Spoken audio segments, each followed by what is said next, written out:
You're listening to the Mile You're In podcast. Everything running related from 100 meters to 100 miles. And now, here's your host, Phil Patterson Jr. What's going on, everybody? Welcome back to another episode of the Mile You're In podcast, the first episode of 2022, which I'm still trying to remember the year because this is getting confusing the longer this quarantine and COVID stuff continues. Before we get into it with my special guest, a quick shout out, as always, to Becky from Miami and Francine from Pembroke Pines, who continue to support me on Patreon. I appreciate the support. I have a guest that I've had on the website before, but she just accomplished something that has not been done before, which I'm actually surprised. I didn't realize that with the type of talent that shows up to this event on a yearly basis. So I felt like that made it even more special, whether she feels that way or not. But I want to introduce you guys to Brittany Charboneau. Yeah, yay! So she did something, it was 2 weekends ago now, right? Like time is flying. Yeah, coming up this weekend will be 2 weekends. It's been about a week and a half. Yeah. Okay. Yeah. See, I'm saying, I don't know. It's like, I feel like I don't leave my house. So all these days just blend together. She ran, for those of you that aren't familiar with the event that Disney puts on, most people are just familiar with the marathon. I've run the marathon. It was back in 2016, which was a very interesting experience for me because the weather changed. It was supposed to be cold, but the cold front was delayed and actually came mid-race. So it went from humid mid-70s to dropping into the high to mid-50s. And I was shivering by the end of the race. It was a disaster for me. But there's different challenges that you can do, and the most popular is the Dopey challenge, where you do all 4 races in the 4 consecutive days. And Brittany took on the challenge like many other people have done, but her story is a lot different than the journey that a lot of other people experience. So I guess to get it started, what made you decide to attempt this challenge? Yeah, it was just something different to look forward to. I was ready to just put some fun back into my racing and training. I was running the Boston Marathon this fall and unfortunately had to pull out at mile 18 with an injury. And I still wanted to capitalize on my fitness. And I was just so excited to do a new challenge, change it up a little bit, and go back to where I just love, which is Disney World. Now, I know with your training, this type of mileage maybe in a 4-day period is not, or I don't know, is that, I would think with your type of racing and training, that mileage is fairly typical. Yep. Yeah. I think that was the other part of the appeal was my coach and I knew that distance and those miles within those days is something I'd put in probably at least weekly, and if not more miles in that span of 4 days. So the mileage part I wasn't too afraid about. It was the racing 4 days in a row. Gotcha. So going into that, what kind of training, whether mentally or physically, do you prepare for, knowing that you're, breaking it up into those 4 days and you're going to have to split like the recovery and your hydration, rehydration, nutrition, things like that? Yeah. So I think the biggest things that we adjusted in my training were we did back-to-back, kind of like you would train for an ultra with back-to-back quote unquote long run days. So I would do my long speed workouts on Monday, like mainly tempos. And then the next day I would do my long run. And the key thing with those is that was to just get me used to running my long runs on tired legs. But the key thing with those specifically tempo runs and those long runs were more mental work. So in those tempo runs, I never checked my splits. It didn't matter because it was just like, I just need to go put hard effort out and I can only give what I can give. And I'm not going for a specific time. So it was all about practicing when it starts to get really hard in any of these races. How am I going to stay in it? So that's really where the tempo runs were. And then the long runs, mentally, it was just going into it knowing I was tired and just using those long runs to just keep powering through, keep building strategies that worked for me, that I knew I would have to tap into come race day on the marathon on the 4th day of racing. And I know this is like I think there's a lot of unwritten rules in every sport. But I know for running, something I get asked a lot is about doing races so close together, because there's that unwritten rule that I see a lot, that you are supposed to wait. Something like every mile that you race, you shouldn't race another day for that mile. So in your case, you did the day one is a 3 mile, a 5K race. You technically, according to that rule, shouldn't have raced for another 3 days. Did you get any kind of like negative feedback or kind of skeptics about that, if you told anybody what you were doing and your plan for that, or everybody was just total supportive on board? Yeah, luckily I lucked out. Yeah, I hadn't had anybody that was skeptical of it or not supportive of it. It was good. The only thing I did have to deal with a little bit, and I only heard this maybe once, was that it wasn't like I was going out and running my actual race pace. For example, my marathon, I'm hovering around that 2:30 mark. And so because I went and ran a 2:45, I wasn't running my very fastest, but that was also the strategy, right? Like the strategy isn't to go decimate and PR every race. It's to go out there and execute my own race plan and just be a little bit more strategic in my approaches. I didn't want to go throw down my fastest half marathon, knowing that I had to then turn around and run a good marathon against other women that were on tired legs. So it was much more strategic when it came to the racing itself, and then just making sure I was just recovering in between.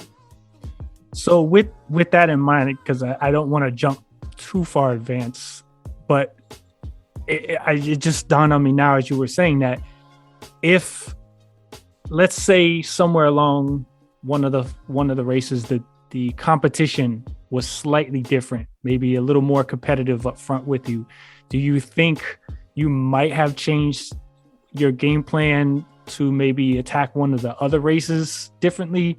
Per se, like let's say you're in the middle of the 10K and you're like, you know what, I'm probably not going to win this one. Let me ease up a little bit to save for the half or full. Or would you have still said, nope, I'm in this one and I'll focus on this, and then maybe alter the half and full plan? Yep. So it was more just the strategy of my whole goal going into this was to focus on each race at a time and not look too far ahead to what's coming and what's down the line.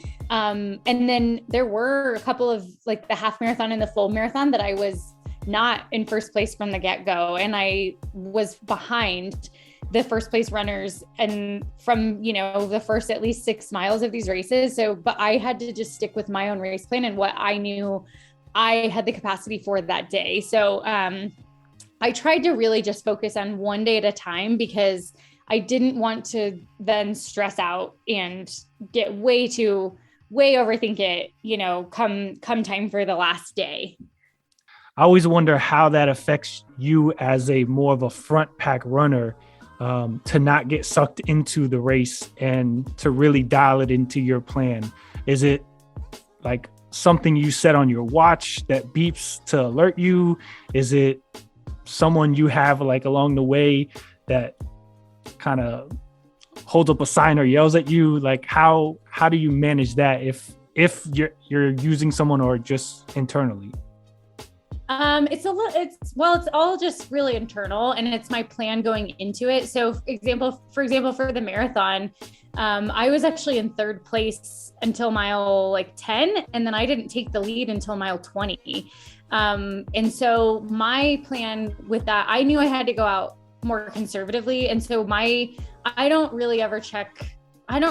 didn't have a splits game plan necessarily. I had set a don't go faster than time for myself. So I just was making sure I wasn't like, I tried to sit in the 6:15 to 6:30 range for the first little bit of that marathon, just because I know I'm a better finisher than I am if I go out too hard in the beginning. And so it was just kind of every once in a while checking in with my watch, and just like every once in a while, because I hate like over obsessing about splits and my times and all of that. So I just tuned into that, but then I had to just really, really I got really good in training, tuning into my breath and how I feel.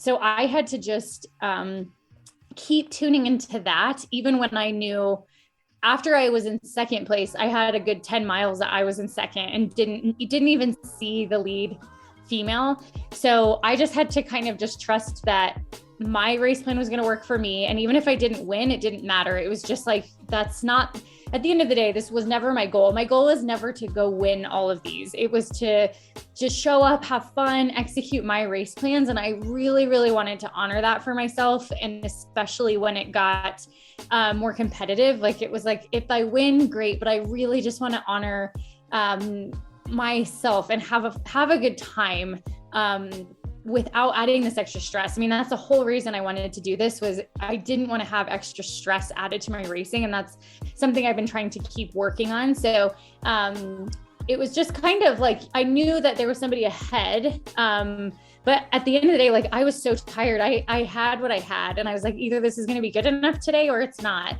But I'm going to enjoy it one way or the other. So that was kind of my strategy, but I didn't overthink it. Like I just kept trying to, and I kept telling myself early on, don't be tempted, because I didn't want to start to panic because I wasn't leading the race. I was like, we have a whole marathon to go. Right. Like these are a lot of miles. So I don't want to spend this whole amount of time stressing about where somebody else is when we're on mile 7, you know what I mean? So it was just a lot of self-talk, especially in the marathon. And I know from my experience, you gather, maybe being less competitive, you're a little more aware of like the surroundings in your mind frame as you're racing these events. Did you notice the characters or the theme, the music, the stuff that was going around, the added attractions for the runners, or are you just locked in to the race itself? I was so aware of everything that was going on. So I raced 3 Disney races in 2018, and I won all 3 of those. They were in separate weekends, but won 3 races in 2018.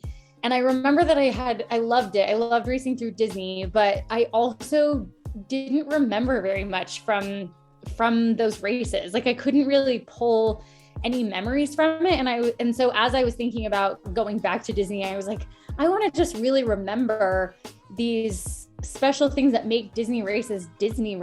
And so for me, I made it a point on every single race to try to wave to every character that was on the course, because that was also my way to remind myself, like, stay present in the smile, just stay present right here. And like waving was my physical cue of remembering to soak in each moment. And then a lot of times in my different race plans I had, it was just to almost collect different memories of it. Cause I would go home after each race or go back to the hotel after each race and journal about what things I remembered and what things really stood out. So I could have these memories of the races. And it's all about the whole race itself, not just like the finish, not just winning or anything like that. I really wanted to experience and remember what I did so it wouldn't fly by so fast. Yeah, I was wondering that because I know from my friends that are on racing teams and some of the elites I've talked to, you kind of get zoned in on that. Where for me, the one thing that I always remember from the Disney race was I want to say mile 21, 22, somewhere around there, like the early 20s. And we were going up one of the little hills. And for me, I'm from down here in South Florida where it's flat. So I saw the hill. I was already tired.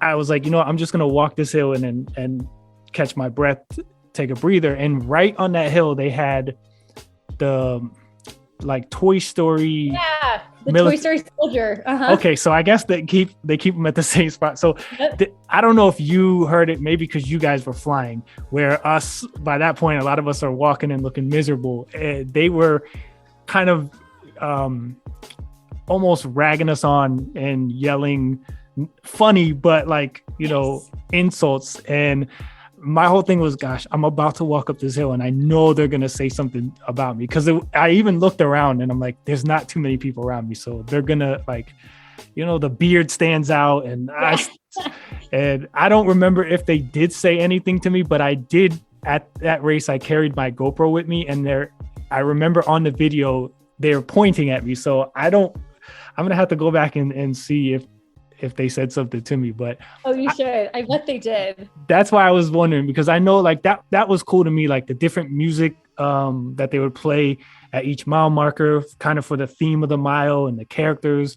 I feel like that keeps it fun, but also what you did with the costumes, like you didn't go like crazy with it. Like you weren't like wearing anything crazy, but you weren't like the typical runner that's front of the pack, like just all serious. Like you had little costumes. So kind of what was the idea behind that? Obviously to have fun, but was there anything else behind that? Yeah, it was, definitely to have fun with it, but there was a few different things behind it. I think the biggest thing is exactly like you said, is I've raced so many races where I am that serious elite runner. And I just feel like there's a little bit of a disconnect sometimes. Even as I started to get into elite racing, that I felt like I needed to be ultra serious and dress ultra serious because that would equal results. But as I started to learn over the years in my own training, that doesn't really work for me. So I wanted to show all runners really that you can do big things, but you can still be really playful with it. I think that was really important to me, was like be fast or chase your goals or whatever it is, but like enjoy it. And why not? And then each costume, it was obviously something I could run in, but I wanted so I have a performance background. And so when you put on a costume or you are embodying a character, you start to bring it to life and you start to bring their energy to what you're doing. You almost just really become that character. And so I wanted to channel these different characters and almost embody their spirits or their energies. For example, one of the days I was Bing Bong, who is he's an imaginary friend, and he is made out of cotton candy, and he is like part cat and part elephant and all of this. And he's just so imaginative. And I just thought, if there's a character that's this creative, like why can't I bring that to life in my racing? So that was just a strategic piece on that one specifically. Joy, of course, I was Joy from Inside Out, and that one spoke for itself, was just be joyful and just bring joy to this race. So I think it was just a couple different factors. And then at the end of the day, like I just love dressing in costume. Like it's really, really fun for me. So the fact that I could combine several worlds of running and costumes, it was just a wonderful mix of everything I love.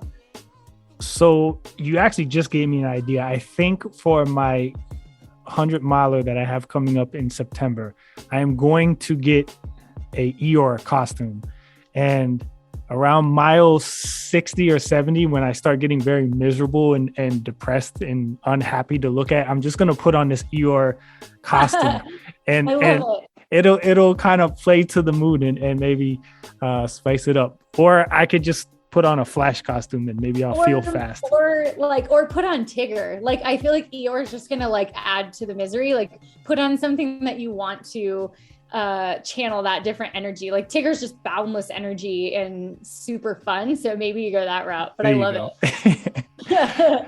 So quickly to kind of break down each race, I guess we'll go more towards the finish and how you felt. Day one is the 5K. Let's see, that's Thursday. So, and by the way, I enjoyed watching the finish that you uploaded on Instagram each day. Like just seeing you finish, your excitement, but also like kind of the surprise or maybe humbleness on your face and your reaction made it more special to me, because it wasn't like a cocky, yeah, I won. It was a, wow, did I just do that type of look on your face? And I thought that was really cool, because you don't like we said, it's naturally a serious reaction, almost no emotion other than maybe like a fist pump or something. But like you could see the excitement and happiness, the pure joy of accomplishing that. So, day one, when you finished the 5K and you won, what was that all like with the tape, the characters there, everything that? Yeah, it's so fun. And I'm glad that came across. And it wasn't like I was trying to portray that to come across. It was just genuinely what I was feeling. I think with each day, I really genuinely was proud of my effort. I mean, the 5K, I was so nervous for the 5K. I barely slept the night before because 5Ks are just out of my wheelhouse. Like I run 5Ks within training every week, but it's smashed with other 5Ks or longer distances where I just feel a little more comfortable. So, I was proud of myself. I was proud of myself each day across the finish line. And of course with the win, because I had just done my effort, really tuned into my effort, executed my own race plan, enjoyed it along the way. Like every time I was crossing the finish line, it was just, I did my goals and I just focused on that day. So, it's just so fun. And then of course Disney does it so well. Like I wish every finish line had Disney characters at the end and confetti. Like they do it big. It's so fun. So it just makes it extra special because you just feel like champion of the world, even if you just like crushed a 5K at Disney. So you win the 5K and now the 10K is coming up. Your mind frame, we know you have your plan set. That was one of the nice things also that you added in your Instagram posts, was your game plan and what you had written down to remind yourself during the race and to stay in that plan. I guess now it might be a little similar, but you're in day 2, you win the second race. What's that 10K finishing experience like? I think kind of the same. I feel like I knew that wins were possible, but I wasn't expecting them. So I think the fact that I was able to enjoy a 10K, like I said, the 5K, 10K races are not my favorite. And I traditionally don't enjoy them. I don't do them very often because they're not very much fun for me. So I think the fact that I did have an enjoyable time throughout the whole 10K, and Bing Bong was my favorite character to dress as. Like I loved my costume. I loved all of that. So the fact that I executed a 10K joyfully, and I enjoyed it was a win for me, because normally I'm just dreading those. But I also just gave myself permission to pull back. Like I just was like, if you don't enjoy running those, just pull back the effort just a little bit so it is more enjoyable. Like if sitting in that like red zone for that long isn't enjoyable, you don't have to. So I think that was just something I let myself kind of keep pushing, but not feel like I had to go insane, was like really good. And so crossing that finish line was just special because it was just like, okay, I did it. I can do a 10K that I don't hate. Right. Well, I'm actually glad you said that as well, that you threw that in, because this Sunday I had just run a half marathon, which, for someone who does ultras like me, like people are like, oh, 13 miles, it's nothing. You do that training for fun. But my goal for this one was to try to get some of my speed back. I knew I wasn't going to get to where I was pre-ultra running. But, going from those slower 10 to 12 minute miles to try to go under that and consistently, and eliminate the walk breaks that you take in ultras is not easy. And it's not something you can just flip the switch and convert to. So I had a personal goal of just trying to get under 2 hours. I didn't care if it was an hour, 59 minutes and 59 seconds. I just said, if I can do under 2, I will be really happy. If not, whatever. And I was on pace for about, and it's partially my friend's fault, and I appreciate his encouragement, but we always talk about stuff because we run a lot together and we're good friends. And he was trying to drill in 151 because he's like, I know you can run sub 9. I'm like, yeah, I know I can too, but not right now, not that long and consistently. Yeah. But as I'm about 6-7 miles in and I'm at that pace, and even some of the miles were like around the 850 to 854 mile range, and I still felt good, but it was like that lactic acid was building up, and I was in, like you said, that red zone, and I knew, man, we still got some headwind that we got to go when this course zigzags through certain sections, and like, you know what, ease up, like even if I don't hit that 2 hour goal, like, I'm at least taking the chance and pushing myself. And I like that you said that you don't have to, even if you have that plan and that goal, ease up a little bit and make it fun, because if you're always pressuring yourself, sometimes you hit that goal and you don't get to celebrate it and appreciate it like you wanted because you didn't have fun. So I'm glad you mentioned that.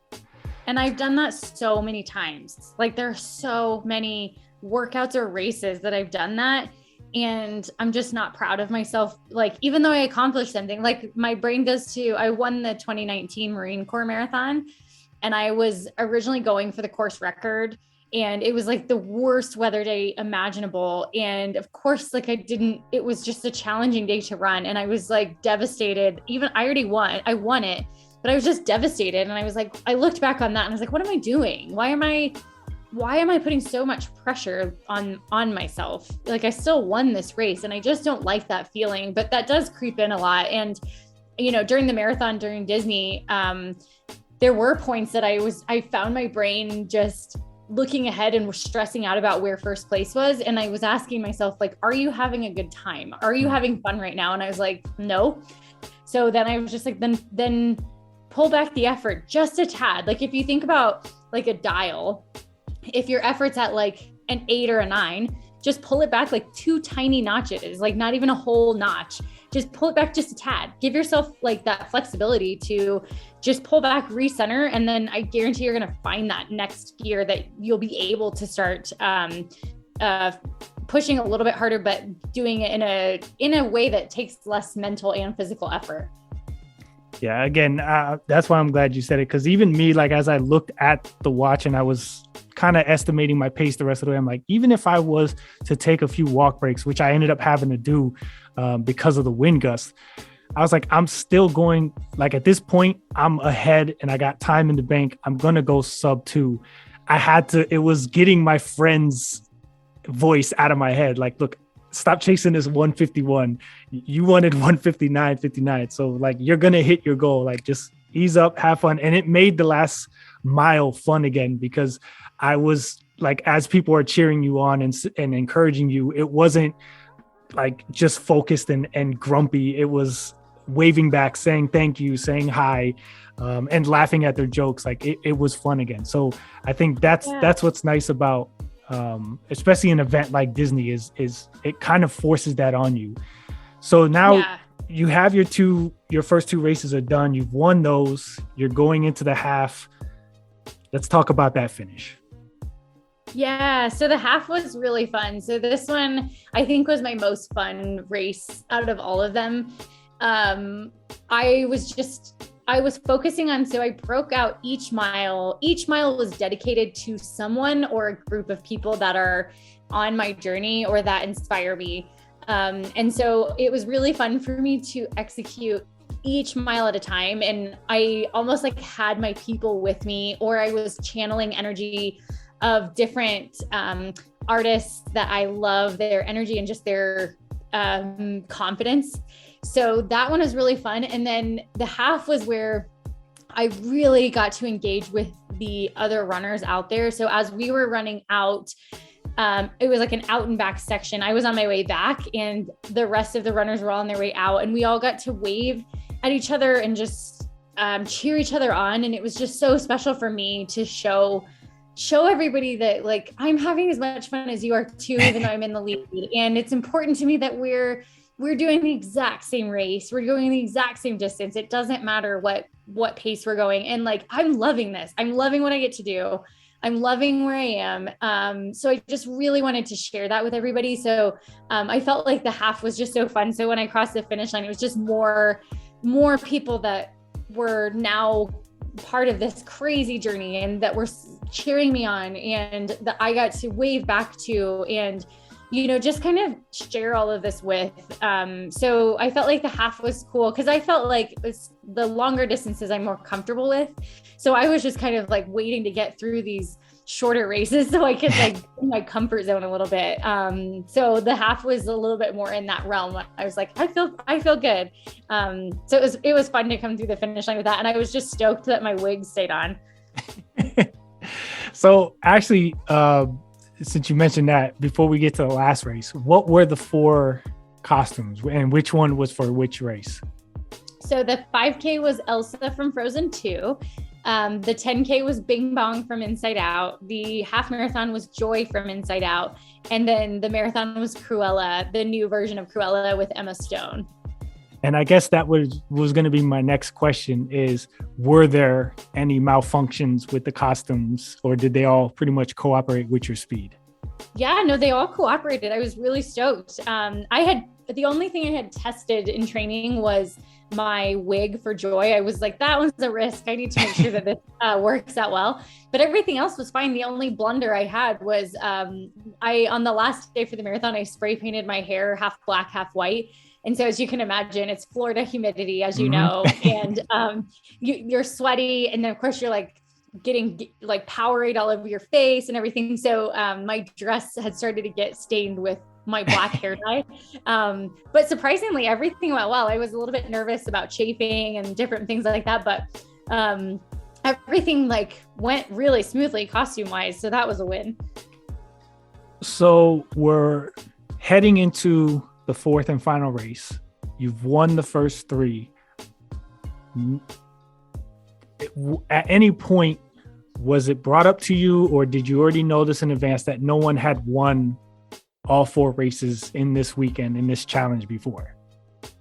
Yeah, I knew that it had never been done. And there was certainly a lot of media hype around it from even before all of this started. And so it certainly started to build each day, but I made it a point to not read or watch any news coverage or anything like that, just because I was like, don't get in your head, just stay focused on each day. But it certainly was definitely going into the last day. I knew that it hadn't been done. I did want it. I did want to get that win. I did want to walk away with the sweep. Like that would just be so cool.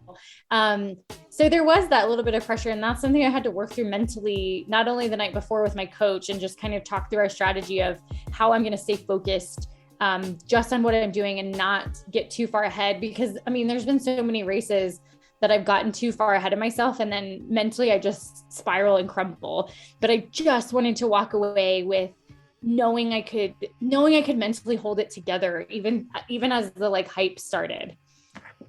Gotcha. And so each one of those, it looked like there were, I didn't know if that was local news or was that like a Disney, because I know they have the screens and everything. So that was like local news people that were interviewing after the races and talking about it. Yeah, it was a lot of it was local, like Orlando news stations, and then I think some that were associated with Disney, but they had told me because it was because Disney is all affiliated with ABC and all of that. They told me that they were letting ESPN and Good Morning America and all of these like large scale news stations, they told me that they were going to let them know about this. And I was like, oh my gosh, this is crazy. Like, I don't need that kind of picture. So I was just like, oh my gosh, like hopefully I pull this off. Wow. So now that I know how this ends, I'm a little disappointed because I follow ESPN on Twitter and they do post a lot of like non-popular sport. Like they do post running stuff too, but like they'll post like a lot of weird stuff that even I'm like, why is this on the ESPN page? So I'm a little disappointed that I don't recall seeing anything about you. Well, actually, ESPN Women did. So they did, I think this week. So it was ESPN, but ESPN Women. Gotcha. Well, now I guess I just exposed myself. I don't follow the ESPN Women. But I am going to go find that and retweet it and support it. So we go in now, and here's the fourth day. Physically, mentally, I can only imagine what you're going through. What was the final moments of that race and the finish like? So I knew that around mile 20, going into the 24th mile, I knew I had the lead. I didn't know by how much. So I remember I was thinking, like, if I can just have a solid lead going into the last mile, I really want to enjoy that last mile. So I told myself that I would push through up to mile 24 and then 25. And then as soon as I knew I had a comfortable lead going into the 26th mile, I was like, I'm going to back off the pace a bit and just like enjoy it and just soak up all of these moments as you start to come back through Epcot. And, a lot of the people that were out cheering knew who I was. And a lot of the Disney workers, cast members had been following my story. So they were cheering for me by name. So it was just really cool to get to pull back on the pace on that last mile. Like, it was almost like a victory mile of just like, okay, I've done it, like enjoy it. So coming through is really special. And then I was just kind of overwhelmed with just happiness of what I had accomplished and that I pulled it off and that I did it. And I enjoyed it. And like, I was just so proud of myself, coming through the finish line of that last day that, you can see in the photos, it's kind of like a mix of like astonishment that I did it, pride for what I had done. And just like, man, I just got to run for 4 days. I love running. So I got to do it. So it was just so special. Like, it was just a really, really cool moment coming through that final finish line. And that's what was fun is like I said, watching each day. And then you have that anticipation because, for us that aren't there and don't get to watch it, we're just waiting for the updates from you to post. And, I didn't know that I didn't even think about it, that nobody had won all four before, male or female. I could see why, because kind of what I mentioned earlier, a lot of people just focus on one race and they don't like to do races so close together. Or like you said, some people are really good at one distance or a handful of them, so they focus on those and maybe have fun. I know from when I worked at the running store, they would have, I forget the guy's name now, but he would come and talk about, a lot of people would kind of race the 5K, 10K, pretty much walk the half marathon to recover and save themselves and then kind of push for the full. Everyone has different plans. So it was really fun to watch what you did, push yourself, remain humble through it all, and then accomplish something that nobody had done before. And, I can't imagine what that has to feel like, knowing you're the first to do something. And now how many people are going to see that, be aware of it, and want to try to accomplish that? Because I know with like the challenges, they also do like an overall combined time, I believe. Is that correct? I think so. I'm almost positive. It makes me wonder. I'm sure now somebody's going to be like, oh, let me see if I could not only do it, but if I can do it in an overall faster time than her four. Like that kind of adds a fun challenge to it. Like, what's funny? I should look into, somebody asked me before I went into these races if there was an FKT for Dopey. And I didn't look because I didn't want to know, because I was like, I don't care about the times. I just want to do this. But now I'm actually curious, or if how sick would it be to submit an FKT for Dopey? I think I'm going to do this after this call. That's what I think. Because how funny. Yeah, because even if, let's say you don't win all four, if you have an incredible half and full time, but your 5 and 10 is real slow, you might still be up there. So I think that adds a little more excitement. Like, it's something fun for people to challenge themselves. Cause I know I have friends that have done it and they kind of calculate their total time and they try to see if they can improve that. So it made me wonder that. Ooh, that's a good question. I'll have to look into that. And then submit for an FKT on Dopey. There we go.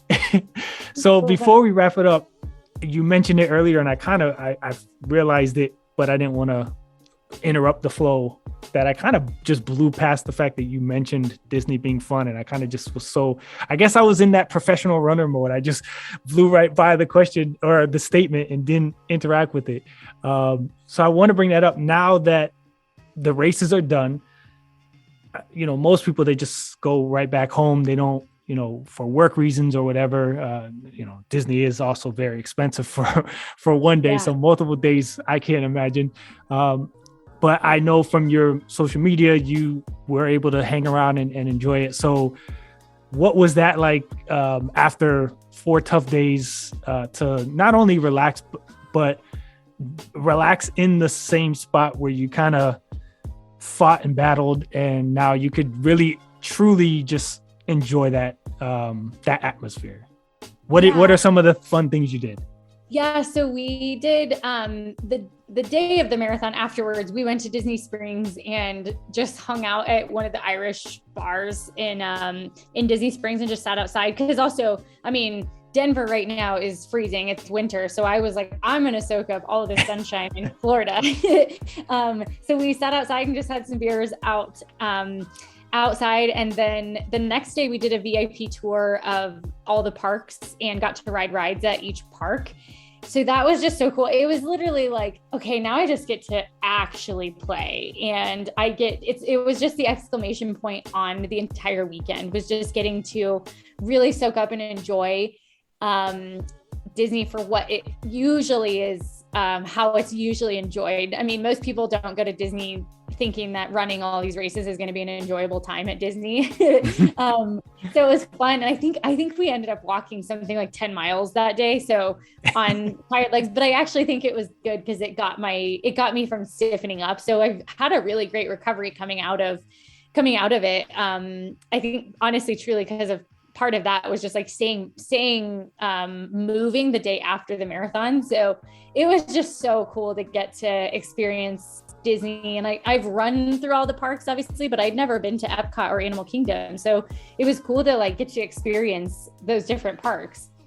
Yeah, I don't know about you, but as soon as you just mentioned Animal Kingdom, the only thing I remember is, and you might have had the same experience because you were, way faster and ahead of the time wise that I was coming through Animal Kingdom, but there were no animals out yet. And all I remember smelling was just animal poop, like the entire time. That's so funny. I don't remember the animal poop smell. There was a section of somewhere, because like you run through the parks, but a lot of these races are actually on some of the back roads of Disney. So it's more just like kind of long, almost kind of highway type of roads. Mm-hmm. And there was one part, I don't even remember where it was headed into. It's still dark. And we ran past a waste plant or like a waste, something with that. And it wasn't like animal waste. It was just like trash. Right. And they were pumping some sort of fragrance into the air to try to mask it, but it was like you could still smell the underlying. It was bad. That was one thing I was like, this is not a good choice for whoever's job it was to decide that. So while you're walking around and enjoying the actual park, did you get any kind of like recognition, special treatment where they were like, oh, it's you, here, come to the front of the line, or were you just blended in and you kind of blended in with the crowd? There were maybe a couple people who recognized me. I was wearing my Dopey medal and my Dopey shirt that day. Later in the day I was wearing my Dopey shirt, but I had my Dopey medal on the whole time. Most people didn't have a clue who I was, especially I think people who were, so with the VIP tour, we got to skip all the lines for the rides. So I think they were probably a little bit seedy on like, who is this chick? Like, she doesn't look famous. Like, how is she getting to cut these lines? So no, surprisingly, there were a few people that had come up and had done it, or they were like, I've heard about you. I didn't know that was you. So it was actually cool to get to, as we were walking through the parks, congratulate the other runners that had their race shirts and medals as well. And just kind of get to say congrats without, having to, like, it was just like, hey, congrats, we did the same thing. So that was really cool, like getting to see all the other runners out there with their medals and shirts and stuff. Well, before we wrap this up, I want to give, as I do with all my guests, I want to give you the opportunity to promote any of your social media, which I'll also share in the show notes, but also just because as you have a nickname for yourself. And I think it really fits, because I know when I follow you on Strava, like one of the things I enjoy, and I scroll through all the people I follow looking for, is what's the joke for this run. You are the funny runner. So, I feel like a lot of my followers would enjoy following you on social media just for the funny stuff and entertainment. Like you said, you recently, you did some performance stuff as well. So, where can people follow you and enjoy the journey that you take them on? Yeah, I love that. And that's really what I love about social media. I mean, there's certainly downsides to it, but I love it just because I do feel like I'm getting to share this absurdity that is my life right now. So I'm very active on Instagram. I'm at funnyrunner26.2. And as you mentioned, I'm on Strava. Also, you can see all of my daily shenanigans with all my runs on Strava. And then I'm also a running coach, and our company is called Mercuria Running. We post a lot on that page as well. And I do have a website, which my end of January goal is to update it, but it's thefunnyrunner.com. Well, I appreciate you taking the time out of your day. One of the things I always mention, and that's why I like bringing specific guests on, is just that humbleness that each one of you have. And again, it portrayed in the finishing photos and videos from each one of those events, and personally turned me into a bigger fan because it just showed that fun of running side and not just that always serious. And that's one thing, I'm not sure if you're probably familiar with Mike Wardian. Yeah. It's one of the things I've always loved about him is, especially when he runs, he goes extreme with the costumes. But just that personality, that always having fun, the encouraging other runners, it's something that I feel like we need more of, not just in running, but all sports. But I feel like we get it a lot in running. So I appreciate you taking the time to come on the show. And I hope this message encourages every one of you to just step out and challenge yourself. And when things do get a little rough, don't be afraid to reevaluate, maybe ease up a little bit, have a little bit of fun, so that you actually enjoy that journey. Is there anything you'd like to add as well? I think that's spot on. I think it's, thank you for having me on and getting to, again, just keep sharing my fun and message with everybody and encouraging people, and hopefully just being an example that big things can happen, especially when you're having a good time. So I think just for all the runners, just take some of that pressure off of yourself. Like even if you're an elite, it doesn't have to be this all stress, no play type of mindset, at least in my experience. And it's fun to just watch what other fun other people are having too, and being along for their journeys as well. So just go have fun. And then when all else fails, just wear a costume. That's what I was just going to say. Until the next episode, go find your costume. I'm going to go look for some Tigger ones, and I'll see you guys on the next episode. Awesome. Thank you. Thanks for listening to the Mile You're In podcast. If you enjoyed it, make sure to like, share, and subscribe. Check out previous episodes and more at heelstriker954.com.